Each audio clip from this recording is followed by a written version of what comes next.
Titanic സിനിമയിലെ കപ്പിത്താനായി വേഷമിട്ട ബ്രിട്ടീഷ് നടൻ ബെർണാഡ് ഹിൽ അന്തരിച്ചു. 79 വയസ്സായിരുന്നു. Lord of the Rings, Richard അറ്റൻബറോയുടെ ഗാന്ധി തുടങ്ങിയ സിനിമകളിലും ശ്രദ്ധേയമായ വേഷങ്ങൾ അദ്ദേഹം കൈകാര്യം ചെയ്തിരുന്നു. നാടകത്തിലൂടെയാണ് ബെർണാഡ് അഭിനയരംഗത്തെത്തിയത്.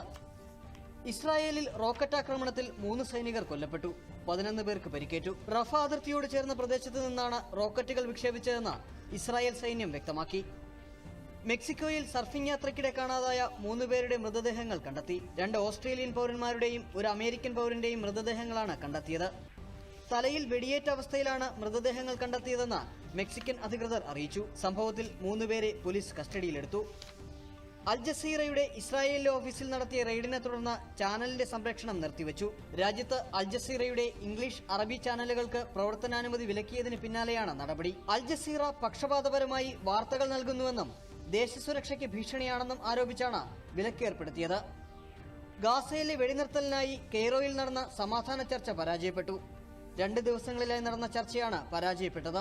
ഹമാസിന്റെ ഉപാധികൾക്ക് വഴങ്ങില്ലെന്നറിയിച്ച ഇസ്രായേൽ ചർച്ചയിൽ പ്രതിനിധി സംഘത്തെ അയച്ചിരുന്നില്ല. തുടർ ചർച്ചകൾ ഇനി ഖത്തറിൽ നടക്കുമെന്നാണ് റിപ്പോർട്ട്.